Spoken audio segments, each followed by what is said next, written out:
가장 먼저 설명하고 싶은 문제가 15번 이 문제예요. 이 유형에 대한 문제, 15번 이 유형에 대한 문제를 가장 먼저 설명하고 싶은 거예요. 뭐 뒤에도 이런 문제 한 문제 물어본 것 같은데 이거부터 봐봅시다. 우리가 이제 여기에서 알파 베타라고 하면 방정식의 근이다라는 건 얘가 인수분해 된다라는 거예요. x 마이너스 알파, x 마이너스 베타 이렇게 인수분해 됩니다라는 얘기도 있지만 알파를 대입했을 때 등호를 만족합니다라는 얘기도 있어요. 오케이? 그러니까 이 식에다가 알파를 넣었을 때 알파의 제곱 마이너스 5알파 플러스 2는 0이 되겠습니다라는 이야기도 있어요. 오케이? 그러니까 이 두 가지에 대해서 이야기해 줄 수 있는 건데 봐봅시다. 그 다음 또 뭐 있어? 두근의 합이랑 두근의 곱이 주어져 있습니다 라는 것까지 있어요. 오케이? 그러니까 우리가 방정식에 두근이 주어져 있다라는 게 이야기가 나온다면 생각할 수 있는 경우는 인수분해할 수 있고 대입하면 0되고 합 곱을 구해줄 수 있습니다 라는 게 여기에서 목표예요. 오케이? 그러면 이제 봐봅시다. 이것을 만족시킨다 라고 했는데 여기에서 이제 핵심은 어떤 형태로 만들어주냐면 하나의 문자의 형태로 만들어줍니다 라는 게 목표예요. 베타를 5-알파로 바꿔주고 5-베타로 바꿔주는 게 목표인 거예요. 오케이? 그러면 이제 fx라는 식이 어떻게 바뀌냐면 이쪽으로 이항시켜봤더니 마이너스인데 플러스 2배의 알파 마이너스 5는 0이 되겠습니다 라는 거고 오호 미안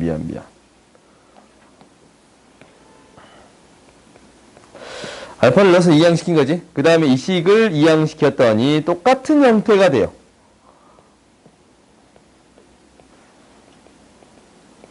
그래요? 그러면은 fx가 다항식인데 이렇게 표현되겠습니다 라는 거예요. 그 말은 알파를 넣었을 때 0이 되고 베타를 넣었을 때 0이 됩니다 라는 거지. 그 말은 인수로 무엇을 갖습니다 라는 거예요. fx라는 식은 x 마이너스 알파와 이게 아니지. 무엇이? 플러스 2x 마이너스 5라는 방정식이 이 식이 x 마이너스 알파로 나누고 x 마이너스 베타로 나눴더니 몫이 무엇인가 나올 건데 아무튼 나누어 떨어지겠습니다. 이 두 개를 인수로 갖겠습니다 라는 의미를 가지고 있는 거예요. 오케이? 그래서 우리가 fx를 이걸로 나누어 준 거지. 뭘로 나눈 거예요? x의 제곱 마이너스 5x 플러스 2로 나눈 거예요. 그렇지? 얘로 나눴을 때 나머지는 무엇이 되겠습니다? 이것을 이항시킨 값이 되겠습니다 라는 거예요. 오케이? 그러니까 여기에서 이제 방정식에서 너희들이 바라볼 수 있는 형태, 똑같은 형태를 만들어서 정리해 주겠습니다 라는 게 목표고, 우리가 이 방정식의 두근이다 라는 것은 인수분해됩니다 라는 거랑 넣었을 때 등호를 만족합니다 라는 거랑 합 곱을 구해줄 수 있습니다. 이 세 가지를 통해서 문제를 해결하겠다라는 거예요. 두근이 주어진 거는 이 세 가지 얘기를 하고 있는 거예요. 오케이? 그래서 결론적으로 우리가 이제 좀 가운데씩 적기 귀찮으니까 나머지 구해줄 수 있었습니다 라는 거예요. 오케이? 그러면 이제 대입해서 처리할 수 있겠지? 그 다음에 아까쯤에 물어본 것도 이거잖냐? 이 문제. 똑같은 문제예요. 오케이? 그러니까 이제 이 식은 좀 더 아름답게 2차식이라는 조건을 줬어요. fx가 2차식. 그런데 여기에서 주어지기를 뭐를 구해 줄 수 있습니다 라는 거냐면 x, 이게 이제 인수분해기를 x 마이너스 알파, x 마이너스 베타가 될 것이고, 알파를 넣었을 때 0이 되고 베타를 넣었을 때 0이 되고 알파 베타는 마이너스 1, 알파 베타는 마이너스 1이 되겠습니다 라는 것을 알 수 있었어요. 그러면 이 식 자체를 어떻게 표현해 줄 수 있습니다 라는 게 핵심이냐면 마이너스 1 마이너스 알파 마이너스 베타 마이너스 1 마이너스 1 마이너스 베타라고 표현해 줄 수 있겠습니다 라는 거예요. 그렇지? 그러면 이항시켜서 생각해 보았더니 어떻게 되겠습니다?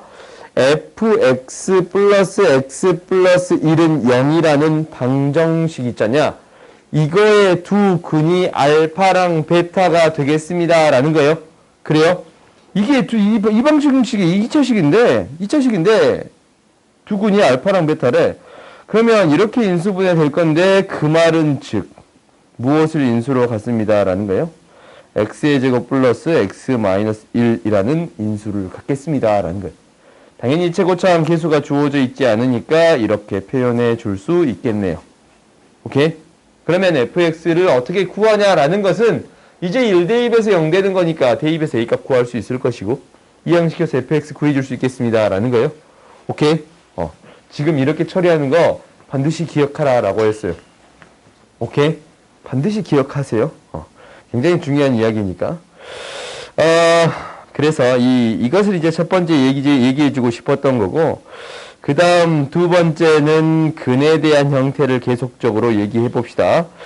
근에 대한 형태인데, 13번도 있고, 앞으로 가봅시다.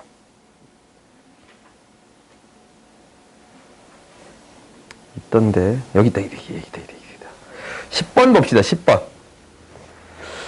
한 근이 알파고 다른 한 근이 베타라고 할 때 계수가 1인 알파분의 1, 베타분의 1을 두 근으로 하는 방정식을 구해주세요 라는 거예요. 오케이? 그러면 이게 근이다 라고 했으면 뭐라고 했냐면 대입했을 때 등호를 만족하는 게 되겠습니다 라는 거예요. 당연히 너희들이 이 문제 풀 때 어떻게 풀었을 것 같냐면 두 근의 합, 곱 구했겠지. 그런 친구들이 이제 대부분이겠지. 합, 곱 구해서 너희들이 이제 구했을 건데 그 방법이 아니고서라도 대입해서 등호를 만족해. 4알파의 제곱 마이너스 2알파 플러스 1은 0이야. 그렇지? 알파는 0이 아니에요. 그렇지? 알파는 0이 아니야. 알파면 이제 이 상수가 없어야 되는데 상수가 있지 않냐? 알파는 0이 아니야. 그럼 알파를 나눠줄 수 있는 거예요. 알파의 제곱으로 양변을 나눌게요. 그럼 알파의 제곱으로 양변을 나눠봤더니 어떤 식이 되냐면 알파의 제곱분의 1 마이너스 2알파분의 1 플러스 4는 0이에요. x의 제곱 마이너스 2x 플러스 4는 0이라는 방정식이 있다면 여기에다 알파분의 1을 넣어봤더니 근이 되네요. 그래요? 그렇지? 그러니까 우리가 어떤 방정식을 해석할 때 대입해서 해석해 줄 수도 있습니다 라는 거야. 그렇지? 역수의 형태는 봐봐 거꾸로 쓰면 돼. 4 마이너스 2 1이잖냐? 1 마이너스 2 4 이 형태로 써주면 1 마이너스 2 4 이렇게 써주면 되겠습니다 라는 거예요. 오케이? 그러면 우리가 이제 어떻게 이것들을 바꾸어 줄 수 있냐면 혹시 이렇게 이제 문제가 바뀌었어. 여기에서 두 근이 알파 베타인데 마이너스 알파 마이너스 베타를 두 근으로 하는 방정식 구해주세요 라고 했어. 그래요? 그럼 이건 너무 쉽지 않냐? 실제적으로 알파를 넣었을 때 등호를 만족하는데 이제 마이너스 알파를 넣었을 때 등호를 만족하는 거야. 그럼 뭐만 플러스로 바뀌어? 여기만 플러스로 바뀌면 되는 거지. 그렇지? 원래 알파를 넣었을 때 등호를 만족하잖냐? 그러니까 어떤 방정식이면 됩니다라는 거예요. 플러스 2x 플러스 1은 0이라는 방정식이면 충분하겠습니다라는 거예요. 그럼 여기에다가 한 걸음 더 갔어. 한 걸음 더 가가지고 혹시 알파분의 1, 마이너스 알파분의 1, 마이너스 베타분의 1을 근으로 갖겠습니다라는 거예요. 이거 뒤에 문제 나오지.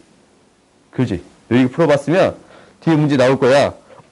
그러면 이제 첫 번째 어떤 형태를 아니까 이 형태를 알아. 이 형태가 뭐였어? 알파분의 1이랑 베타분의 1이라는 근을 갖는 방정식이었다냐? 그래요?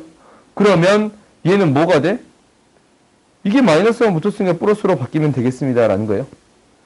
등호를 넣었을 때 이 알파분의 1, 베타분의 1을 넣었을 때 등호를 만족하는 거니까 마이너스 알파분의 1, 마이너스 베타분의 1을 넣었을 때 등호를 만족하려면 제곱은 어차피 부호가 사라지고 이 가운데 마이너스를 넣었을 때 부호가 바뀌는 부분만 부호가 바뀌면 충분하겠습니다 라는 거예요.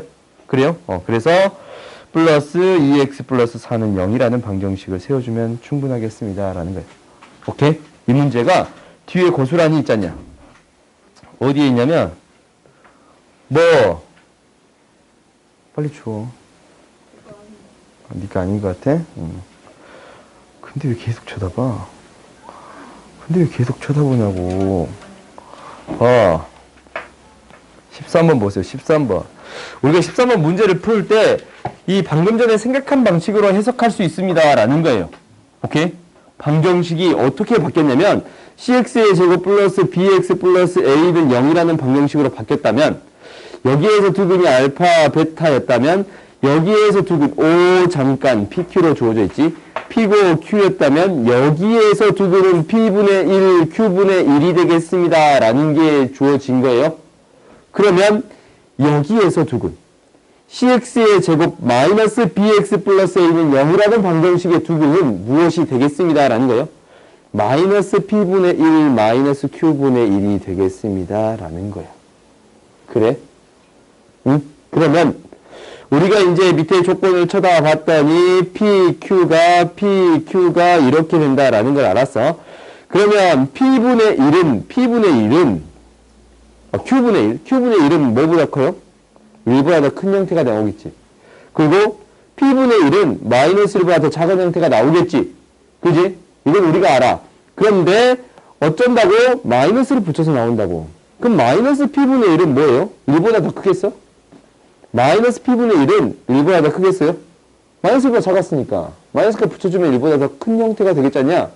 그 다음 Q분의 1은 마이너스를 붙여주면 이제 뭐보다 작겠어요? 얘는? 마이너스 1보다 더 작은 형태가 되겠습니다. 그러면 R하고 S를 크기를 비교해 줬었는데 이놈이 S고 이놈이 R이잖냐? 그래요? 더 큰 놈이 S고 작은 놈이 R이잖아? 여기 이 방정식의 두근을 RS라고 놔뒀는데 큰 놈이 S고 작은 놈이 R이에요. 그렇다라고 하면 크기가 비교가 돼요? 안 돼요? 되지. 그렇지?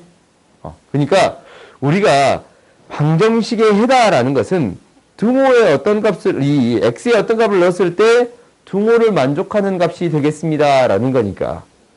이것이 식을 바꿔줌으로써 이 근의 형태를 해석해 줄 수 있겠습니다. 라는 거예요. 오케이? 이걸 연관시켜서 생각을 해봐. 알겠지? 그 다음 봐봅시다. 이 관련된 문제가 한 문제 더 나와요. 한 문제 더 나와. 여기까지만 봅시다. 너희 표정. 조금 안 좋거든. 18이네. 18번 봐봐. 내가 이거 뭔지 알았지? 보자. 무리수 정수와 0과 1 사이 소수의 합으로 나타낼 때 이 소수를 무리수의 소수 부분이라고 한다. 개수가 유리수인 2차 방정식의 한 근이 이놈이다 라고 했어요. 오케이? 이놈의 소수 부분이다 라고 했어요. 그러면 뭐가 되겠습니다? 얘가 2점 얼마니까 소수 부분은 뭐가 돼요? 3점 얼마 3 빼면 되지? 루트 5 마이너스 2가 되겠습니다 라는 거네. 그지? 근데 개수가 뭐야? 유리수. 개수가 유리수니까 한 근이 루트 5 마이너스 2였다면 다른 한 근은 뭐가 되겠습니다 라는 거예요? 마이너스 루트 5 마이너스 2가 되겠습니다 라는 거예요. 켤레의 형태가 나타나겠습니다 라는 거지. 그지? 그러면 봐봐. 이 방정식의 두근이 이놈이래. 그래요? 그러면 당연히 이 방정식의 두근 벌써 구해졌지. 거꾸로 적혀 있잖냐? 뭐예요? 루트 5 마이너스 2분의 1 마이너스 루트 5 마이너스 2분의 1이 두근이 되겠습니다 라는 거예요. 오케이? 빼줘서 절대값 구하는 거는 너네들이 해결할 수 있는 거예요. 오케이? 그러니까 우리가 이제 방정식의 형태를 통해서 근의 형태도 찾아줄 수 있습니다 라는 이야기예요. 알겠어요? 그러니까 역수를 취한다라든가 마이너스를 취하는 부분에 대해서는 쉽게 생각해 줄 수 있겠습니다 라는 거야. 오케이? 사실 다른 부분도 있거든. 다르게 처리하는 부분도 있는데 그거는 혹시 문제 나오면 그때 얘기할게. 알겠지? 다르게 처리하는 부분인데 일단 이 정도까지만 기억해도 너희들이 잘한 거예요. 알겠어? 좀 쉬었다 합시다.